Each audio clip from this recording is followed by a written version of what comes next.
Shah news में आपका इस्तकबाल है। ताज़ा तरीन खबरों के लिए देखते रहिए शाह न्यूज। ఆవిర్భావ దినోత్సవ శుభాకాంక్షలు. దశాబ్దాల సుదీర్ఘ పోరాటం, ఎంతో మంది ఆత్మ బలిదానాలు, అమరుల త్యాగ ఫలితంగానే స్వరాష్ట్రంగా తెలంగాణ సిద్ధించింది. సరిగ్గా 13 ఏళ్ల కింద 2014 జూన్ 2న తెలంగాణ రాష్ట్రం అవతరించింది.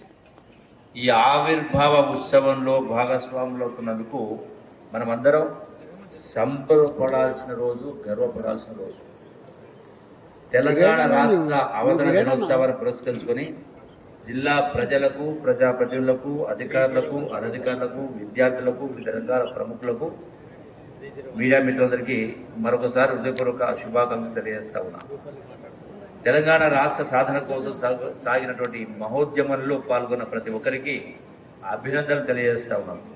ఈ సందర్భంగా తెలంగాణ కోసం ప్రాణం త్యాగం చేసిన అమరవీరులకు ఘన నివాళులు అర్పిస్తా ఉన్నాను. గౌరవ ముఖ్యమంత్రి శ్రీ రేవంత్ రెడ్డి గారి నాయకత్వంలో తెలంగాణ రైజింగ్ 2047 విజన్తో ప్రజాప్రభుత్వం అభివృద్ధి, సంక్షేమ, పారదర్శక పాలన, సమగ్ర ప్రగతి లక్ష్యాలతో ముందుకు సాగుతోంది. గత ప్రభుత్వం చేసిన ఆర్థిక మరియు వ్యవస్థల విధ్వంసాన్ని సరిచేస్తూ, పాత అప్పులను, వడ్డీలను కట్టుకుంటూ, పాలనను గాడిలో పెడుతూ, ఆర్థిక క్రమశిక్షణను పాటిస్తూనే ప్రజలకు ఇచ్చిన వాగ్దానాలను నెరవేర్చడానికి శక్తివంచన లేకుండా కృషి చేస్తున్నాం. ప్రజల ప్రయోజనాలే పరమావధిగా, రాష్ట్రాభివృద్ధి ధ్యేయంగా సాగుతున్నటువంటి ఈ ప్రజా ప్రభుత్వంలో ఉమ్మడి జిల్లా నుంచి రాష్ట్ర మంత్రిగా ప్రాతినిధ్యం వహించే అవకాశం కల్పించిన ప్రజానీకానికి, ప్రభుత్వానికి హృదయపూర్వక కృతజ్ఞతలు తెలుపుకుంటున్నాను. మహోన్నత చారిత్రక మహబూబ్ జిల్లా సర్వతోముఖాభివృద్ధికి అనేక పథకాలు, కార్యక్రమాలు రూపొందించి అమలు చేయడం జరుగుతున్నది. ఇక్కడి ప్రజల జీవన ప్రమాణాలు పెంచి అభివృద్ధి ఫలాలు అందరికీ పంచే కార్యక్రమం అసిధారాప్రతంగా మహాయజ్ఞంగా కొనసాగుతున్నది. రాష్ట్ర అవతరణ దినోత్సవం సందర్భంగా మహబూబ్ నగర్ జిల్లాలో అమలవుతున్న అభివృద్ధి, సంక్షేమ కార్యక్రమాల పురోగతిని మీ ముందు ఉంచుతున్నారు. ప్రజల ఆకాంక్షలు దృష్టిలో ఉంచుకొని ఈ ప్రజాప్రభుత్వం అభయస్థం పేరుతో ప్రజాహిత పథకాలను అమలు పరుస్తుంది. అట్లాగే మేము అధికారంలోకి వచ్చిన వెంటనే అమలు పరిచిన మొదటి వాగ్దానం ఉచిత బస్సు ప్రయాణం. ఈ పథకం ద్వారా జిల్లాలో ఇప్పటికే దాదాపు 3.39 కోట్ల మంది మహిళలు ఉచిత బస్సు ప్రయాణాలు చేసి దాదాపు 163,75,00,000 రూపాయలను ఆదా చేసుకోవడం జరిగింది. అట్లాగే గృహజ్యోతి పథకం ద్వారా 136,079 పేద మధ్యతరగతి కుటుంబాలకు 200 యూనిట్ల వరకు ఉచిత కరెంట్ అందిస్తున్నాం. ఈ పథకం కింద ఇప్పటి వరకు ప్రభుత్వం ఈ జిల్లాలో 89,89,00,000 రూపాయలు సబ్సిడీని అందజేయడం జరిగింది.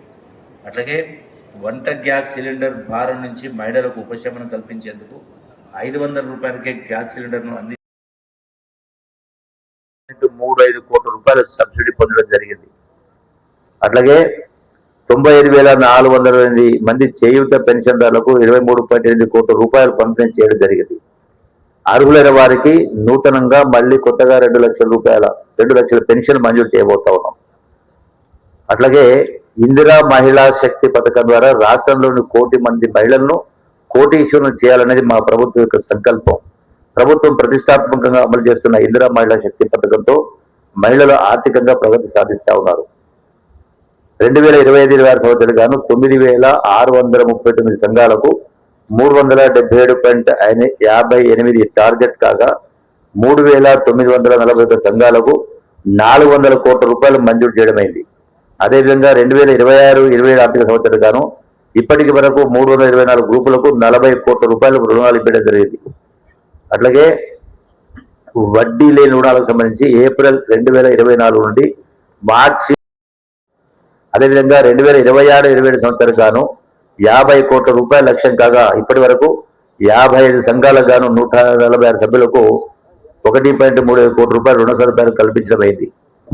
అట్లాగే ఎస్ఎస్జీలకు వ్యాపార అవకాశాలు కల్పించే దానిలో భాగంగా మహిళా శక్తి పథకం ద్వారా పెట్రోల్ బంకు ఏర్పాటుకు నేషనల్ హైవే పక్కనే స్థలాన్ని కేటాయించడం జరిగింది. అట్లాగే ఇందిరా మహిళా శక్తి కింద మహిళా శక్తి క్యాంటీన్లు, పెట్రోల్ బంకులు, మండల సమాఖ్యలకు ఆర్టీసీ బస్సులను మొదటి విడతలో 7 మండలాలకు కేటాయించడమైంది. రెండవ విడతలో భాగంగా 8 మండలాలకు 8 బస్సులు కొనుగోలు చేయటకు 2.8 కోట్ల రూపాయలను మంజూరు చేయడమైంది. జాతీయ గ్రామీణ ఉపాధి హామీ పథకంలో భాగంగా 2025-26 ఆర్థిక సంవత్సరంలో ఇప్పటి వరకు 67,000 కుటుంబాలకు 17,17,000 దినాలు కల్పించడమైంది. అట్లాగే ఇందిరమ్మ ఇళ్ల పథకం ప్రతి కుటుంబానికి సొంత ఇల్లు ఉండడం వారి ఆత్మగౌరవానికి చిహ్నం. దీన్ని గుర్తించి ప్రభుత్వం ఇందిరమ్మ ఇల్లు అనే పవిత్రమైన ఒక బృహత్తర కార్యక్రమాన్ని ప్రారంభించింది. దీనికోసం పేద కుటుంబాలకు వారి సొంత స్థలాల్లో ఇళ్ల నిర్మాణం కోసం లబ్ధిదారులకు ఒక్కొక్క ఇంటికి 5 లక్షల రూపాయల ఆర్థిక సాయం అందిస్తున్నాం. ఈ పథకం కింద ప్రతి నియోజకవర్గంలో 3,500 గృహాలు నిర్మించడం జరిగింది. ఇప్పటికే నిన్ననే గౌరవ ముఖ్యమంత్రి గారు ఆసిఫాబాద్ జిల్లాలో ఈ 4,50,000 అదనంగా మళ్ళొక 2,50,000 ఇళ్లను నిన్న ప్రకటించడం జరిగింది. ఈ శరవేగంగా ఈ నిర్మాణాలు జరుగుతూ ఉన్నాయి. 552 కోట్ల అంచనా వ్యయంతో ఈ యొక్క మహబూబ్ జిల్లాలో 11,035 ఇళ్లు మంజూరు చేయడమైంది. ఇప్పటి వరకు 8,523 ఇళ్ల నిర్మాణ పనులు మొదలై వివిధ దశల్లో ఉన్నాయి. అట్లాగే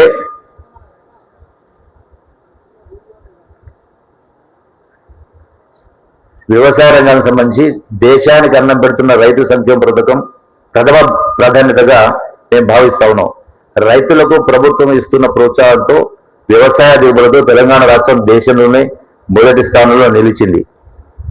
అట్లాగే సన్నవడ్లకు 500 రూపాయల బోనస్ రైతులకు భద్రతను ఇవ్వడం కోసం వారికి ప్రోత్సాహకంగా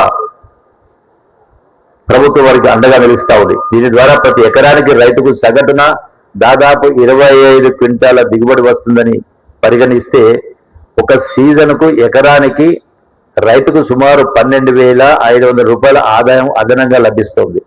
దీనివల్ల రైతుకు సంవత్సరానికి 2 పంట కలిపి 25,000 రూపాయల అధిక ఆదాయం లభిస్తూ ఉంది. ఖరీఫ్ 2025-26 సీజన్లో ఇప్పటి వరకు 12,896 మంది రైతులకు 45.52 కోట్ల రూపాయలను బోనస్ డబ్బులు చెల్లించడమైంది. వరి ధాన్యం కొనుగోలుకు సంబంధించి జిల్లాలో ఇప్పటి వరకు ఖరీఫ్ 2025-26 సీజన్ సంబంధించి 1,43,844 మెట్రిక్ టన్నుల వరి ధాన్యాన్ని 28,604 మంది రైతుల నుండి కొనుగోలు చేయడమైంది. 343.64 కోట్ల విలువైన ధాన్యాన్ని 195 వరి కొనుగోలు కేంద్రాల ద్వారా కొనుగోలు చేసి ఆ సొమ్మును రైతుల ఖాతాలో జమ చేయడం జరిగింది. గతంలో ఎప్పుడూ లేనంత వరి దిగుబడి, మక్క దిగుబడి ఎంత వచ్చినా కూడా అవన్నీ కూడా కొనుగోలు చేసి ఏర్పాటు చేస్తూ ఉంది. అట్లాగే జిల్లాలోని 506 రేషన్ షాపుల ద్వారా కార్డుల్లోని ఒక్కొక్క సభ్యునికి 6 కిలోల సన్న బియ్యం పంపిణీ చేయబడుతోంది.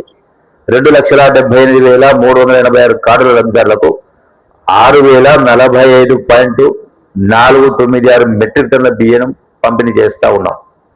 అట్లాగే గత ప్రభుత్వం 10 ఏళ్లు రేషన్ కార్డు ఇవ్వకపోవడంతో ఎందరో పేద ప్రజలు సంక్షేమ కార్యక్రమాలకు దూరం అయ్యారు.